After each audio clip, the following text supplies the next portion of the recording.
중국이 미친 듯이요 한국에 대해서 날뛰고 있는데, 이런 중국의 사드에 대한 경제적 보복은 한마디로 중국이 어떤 나라인가라는 부분을 이번에 우리 국민에게 알게 해준 부분이라고 봅니다. 많은 사람들은요, 중국이 정치적으로는 공산주의, 경제적으로는 이렇게 자본주의, 이중적인 체제를 취하고 있다는 걸 잘 모르고 있습니다. 그런데 그 자본주의적인 경제를 취한다라는 부분이요, 공산당의 간부 명령 하나로 경제가 좌지우지 된다면 그것은 자본주의적 경제가 아니라 본질적으로는 한마디로 필요할 때만 자본주의적 경제를 하고 적극적으로 계획 경제나 일당 독재 경제로 전환될 수 있는 불안한 형태의 외형적 형식적 자본주의라는 것을 우리에게 알려주었습니다. 두 번째로는요, 이런 불안한 나라와 최근에 중화권 전체의 수출이 우리가 30%가 넘었다고 중국이 마치 우리의 대안인 것처럼 시중해온 이 정부 그리고 고위 관료의 문제점들을 우리에게 알게 해줬다고 보고 있습니다. 항시라도 자신들의 이해관계가 맞을 때는 간이라도 쓸개라도 빼줄 듯이 하다가 지난번에 2015년 9월 3일입니까? 천안문 막루에 올라갈 때 중국이 시진핑을 박 대통령을 옆에 세워서 걸어 올라가는 장면을 많이 봤을 건데요. 그때만 하더라도 중국에서 박 대통령을 큰 누님이라고 부르면서 온갖 한시와 고사를 언급해서 우호적인 관계를 언급했습니다. 제가 그때 뭐라 했습니까? 저놈들은 결국은 북한 편 들 거고 중국을 통해서 북한의 비핵화를 갖다가 하는 부분은 불가능하고 결국 중국이 석유나 식량을 끊어야 모든 것이 북한 문제가 해결될 건데 중국은 절대로 그러지 않을 거라는 걸 이번에 우리는 여실히 보지 않았습니까? 자, 그런데도 불구하고 이렇게 한국이 박근혜 정부 들어서 친중 정책으로 일관한 부분은요, 박근혜 정부의 최순실 게이트와는 별도의 커다란 실책으로 남을 건데, 저는 이렇게 된 과정에 있어서 한국의 대기업들이, 몇 개 대기업이 자신들의 이해관계 관철을 위해서 정부로 하여금 새로 출범한 시진핑 체제의 비에 맞도록 가달라라는 엄청난 배후 로비를 했을 거라고 보고 있습니다. 그 결과가 미국보다 당선되고 난 이후에 박 대통령이 중국을 먼저 가고 중국하고의 온갖 형태의 서로 간의 교류를 주고받으면서 미국이 굉장히 불쾌해하는 요인을 만들었고 천안문 막루에 우방중에서 유일하게 올라간 그런 한국의 형태가 개심해서 미국이 곧바로 일본과의 위안부 협정을 마무리 짓고 한일 군사 정보 교류 협정을 맺어라, 또 사드 배치를 하겠다라는 강공으로 한국에 대해서 선회하게 했고, 그것이 오늘날 지금 중국의 이 본색을 드러내는 주요 원인이 되었다라고 생각을 합니다. 자, 이쯤 되면 우리가 느끼는 게 있어야 되지 않겠습니까? 이제 중국에 집중된 이런 경제 관계라는 것은 지속될 수 없는 것이고, 서로가 우리가 중국의 비위를 맞추고 중국의 통제하에 들어갈 때나 그것이 유지될 수 있는 거고, 결국 어느 시점에는 그것이 우리 쪽으로 관광객이 대부분 중국에 경사되고 쇼핑이 중국에 경사되고 경제의 집중도 수출이 중국에 경사될 때 어느 시점에 칼자루를 바꿔주면 우리의 숨통을 끊을 수 있는 무기가 될 수 있다라는 걸 우리가 이번에 배운 겁니다. 그래서 중국은 자유시장 경제 국가가 아니다. 시진핑이 6월달입니까? 다보스 포럼에서 1월달이네요. 트럼프의 보호무역에 맞서서 세계 자유무역을 수호하겠다고 말을 했습니다. 그런데 중국은 우리와 FTA도 맺고 있고 세계무역기구 WTO에도 가입해 있습니다. 이런 나라가 정치적인 문제를, 그리고 자기 나라의 직접적인 어떤 겨냥을 한 것이 아닌 우리의 군사 방위적인 문제를 가지고 중국이 개입을 해서 한마디로 경제적인 보복으로 가고 있다는 부분은 이 자유무역하고도 거리가 멀어도 한참 먼 부분입니다. 자, 중국이 우리에게는 무엇인가를 이번에 잘 느끼게 해준 계기라고 저는 보고 있고요. 자, 우리도 이 부분에 대해서 매우 잘못한 부분이 있습니다.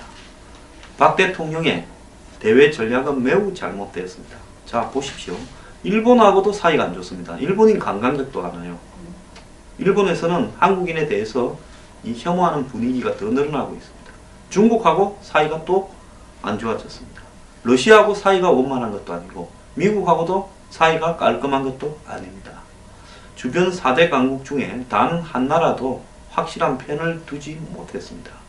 아니, 중국하고 러시아하고 사이가 안 좋아지면 미국하고 일본이라도 좋아야 될 거 아닙니까? 어떻게 주변의 모든 강대국들을 다 적으로 만들어버리거나 소원하게 만들어버리는 이 탁월한 재주를 뭐라고 설명해야 됩니까? 보수는 안보라고 했는데 이게 뭡니까? 철학이 없는 사람이 집권을 했을 때 어떤 일이 벌어지는가를 저는 보여주는 예라고 보는데요. 저는 이제라도 황대행이요, 대선 출마할 생각에 눈이 멀 게 아니라 남은 2달 임기라도 철저하게 중국에 대해서 또 우리가 사드 배치에 대해서 할 거는 하고 한미동맹에 대해서 마무리 짓고 가면 황대행은 좋은 평가를 받을 겁니다. 이런 와중에 또 던지고 박 대통령 지지자들을 모아서 대선에 출마하겠다면 이 정권은 보수라고 자처하는 저부터도 혐오에 맞지 않을 수 없게 될 겁니다. 자, 정부가요, 지금 윤병세 장관이 WTO 저촉 가능성 그리고 FTA 저촉 가능성을 언급했는데 가능성을 언급하지 말고요, 제소를 하길 바랍니다. 우리는 과거에 중국과 경제적인 전쟁을 몇 번 했습니다. 대부분 우리가 패배로 끝났어요. 2000년 6월에 한국 정부가 농가를 보호한다고, 이때 제가 농림부의 장관 자문관을 하고 있어서 너무 잘 압니다. 중국산 냉동 및 초산 마늘에 적용하는 관세율을 10배 이상으로 올리는 세이프가드 조치를 취하자 중국이 일주일 만에 한국의 주요 수출품인 휴대전화와 폴리에틸렌 수입을 금지하는 보복을 취했습니다. 자, 세이프가드라는 것은 WTO 협정이 할 수 있는 조치였습니다. 그런데 이게 무의미해진 게 국제 규정에 어긋난 중국의 조치에 대해서 한국 정부가 다시 마늘 관세를 이전 수준으로 낮추기로 하면서 한 달 만에 항복하는 걸로 끝났는데요. 당시 중국이 WTO 비가입국이라서 법적 문제를 해결할 통로가 없어서 그랬다고 했습니다. 그래서요, 결국 2000년 7월 31일 날 한중이 협상을 해서 중국은 한국산 휴대폰 수입 중단을 풀고 한국은 2002년까지 3년간 매년 35,000톤의 마늘을 30에서 50%의 관세로 수입하기로 했습니다. 자, 그로부터 2년 뒤에 1,500만 달러 상당의 중국산 마늘 때문에 그 5억 달러에 해당하는 우리 휴대폰 수출이 피해를 보는 것이 국익 차원에서 바람직하지 않게 생각해서 항복을 했다 이러는데요. 중국 측은 이때 마늘에서 거둔 승리에 대해서 잘 알고 있습니다. 한국을 어떻게 다뤄야 될지요. 한국은 내부적으로 반대 집단이 들고 일어나면 매우 취약한 국가이기 때문에 집안 싸움을 붙이는 것이 제일 한국을 다루기 쉬운 방법이다. 그래서 사드와 관련해서 중국이 현재 문화, 관광 등 경제 등 여러 영역에서 보복 조치를 취하고 있는 것은 이때를 생각해서 그럴 거라고 봅니다.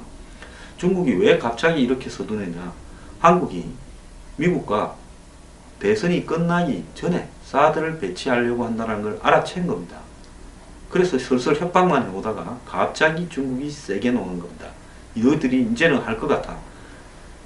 그렇다면 우리가 대선 전에 그것이 잘 안 되도록 최대한 압력을 놓고 또 다음 정부에서 이 문제를, 사드 배치 문제를 무슨 이 국회에 표결에 붙이든지 해서 무산되도록 해야 되겠다. 기존에 한국의 이 정부하고는 우리가 할 이야기가 없다. 이런 입장인 거죠.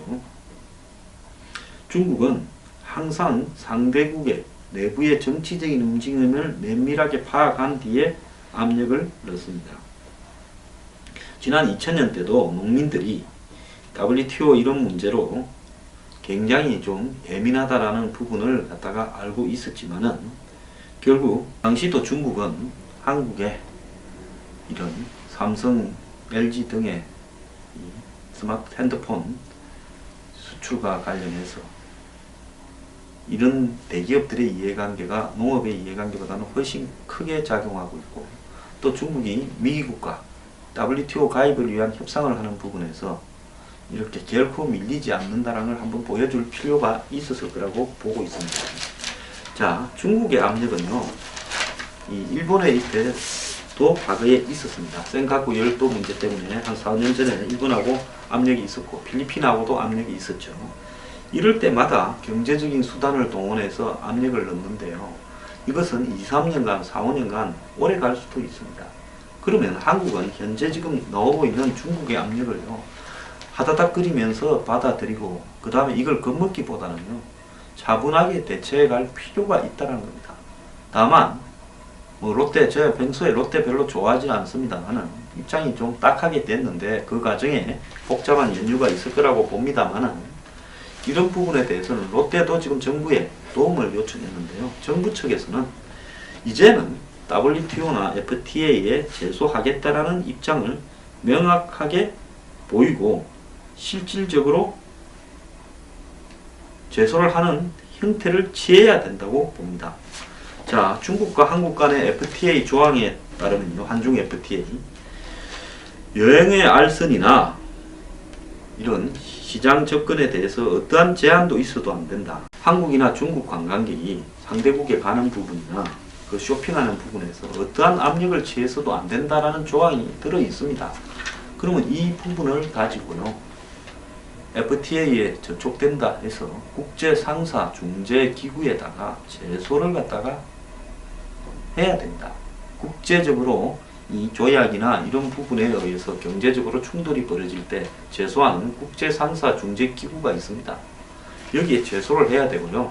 중국이 구두로 지시를 해서 관광객을 안 보낸다 해서 증거가 없다 이런 소리 하지 말고요. 증거가 있든 없든 실제로 중국의 그런 부분들이 확인된 내용을 다 첨부해서 WTO에 한국이 제소하는 조치를 취해야 된다고 보고 있습니다. 자, 협정이 이렇게 무의미하게 이렇게 휴지 조각이 된다면 무엇 때문에 박근혜 정부는 한중 FTA를 체결하고 중국 때문에 한국의 경제가 굉장히 도움을 받을 거라고 홍보를 해대고 그랬습니까? 2014년에 타결 지어서 2016년부터 완철되어 온 거 아닙니까? 자, 결국 한중 FTA는 지금 발효 1년 3개월 만에 휴지 조각이 되어 가고 있는데요.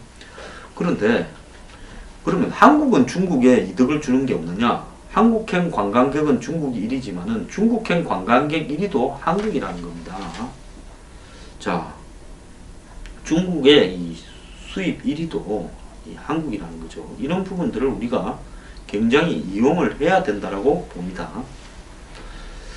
자, 지금 중국 국가통계국에 따르면 2015년 중국을 찾은 한국 관광객이 444만 5천 명이라는 겁니다. 전체 외국인 방문객 2,598만 명 중에 17%로 한국이 1위라는 거고요. 한국을 가장 많이 찾은 중국 외국인은 중국인이 807만 명이지만은 중국을 가장 많이 찾는 외국인도 한국인이라는 겁니다. 중국하고 한국하고의 나라의 인구 차이를 비교해 보면 한국인이 훨씬 중국을 많이 갔죠. 중국을 찾은 두 번째 관광객이 일본 사람들인데요. 250만 명입니다. 근데 한국이 그 두 배쯤 된다는 거예요. 자, 그래서 이런 어떤 관광 통제가요. 일본도 과거에 2012년에 중국하고 분쟁이 붙었을 때 중국 관광객들이 대폭 감소를 했지만은 결국은요, 이 2013년에 131만 명이던 일본을 방문한 중국 관광객이 2016년에는 637만 명으로 증가를 했고요. 반면에 일본 사람들은 공항에 있어서 2014년에 271만 명에서 중국 찾아간 일본 사람 2015년에 249만 명으로 감소를 했다는 겁니다. 자, 중국은 2016년에 전 세계에서 1조 5228억 달러를 수입했는데 가장 많은 1587억 달러를 한국에서 수입을 했습니다. 이 가운데 78%는 중국이 수출 제품을 만드는 데 필요한 부품 소재 중간재입니다. 즉 한국에서 재료를 받아야 중국이 수출이 가능한 그런 부분들을 한국에서 수입하는 겁니다.